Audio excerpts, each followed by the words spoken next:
iyadoo dhawaan gacanta dawladda federaalka Soomaaliya ay ku soo wareegtay degmada Cadalle ee gobolka Shabeellaha Dhexe ayaa haatan waxa degmadaasi markii ugu horeysay deeq dawo ah gaarsiiyay hay'adda wacyigelinta bulshada ee CCA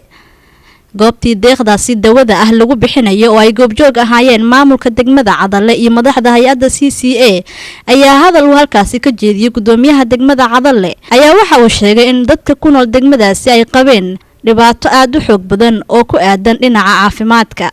Uma celinayna maanta hay'adda CCA ee la soo booqatay Cadalle nagu soo booqatay deeqda daawada ah lagu taageertay hay'adda koowaad ee daawo noo keenta dadka reer Cadalle waxay u dhibanaayeen daawo waxay u dhibanaayeen waxbarasho waxay u dhibanaayeen caafimaad. taliyaha nabadgelyada degmada Cadalle gaashaale Cabdiqaadir Nuur Xasan Qoonde oo isna ka hadlay madasha ayaa sheegay inuu soo dhaweynayo gurmadka caafimaad ee la soo gaarsiiyay shacabka ku dhaqan degmadaasi. aad baan u mahadcelinayaa walaalkay Maxamed Cajiib runtii waa nin dhalinyaro ah waa nin ku fikiray runtii ciidamada dawladda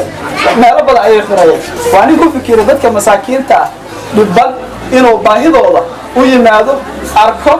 baahida waxa ugu daran caafimaad saas darteed ayuu wuxuu jeclaystay 250 qofood in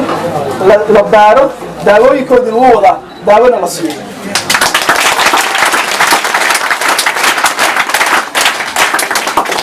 أنا waxaan ka codsanayaa wiilka dhalinyarada ee leh hamiga saas weyn haddana qorsheynayo inuu baahidiina soo muujisaan oo inuu u gudbiyo adduunka oo dhan soo adduunku wax ugu qabto marka waxaan ka codsanayaa inaad u duceysaan oo hamigiisa soo Ilaahay u gaarsiiyo. gudoomiyaha hay'adda CCA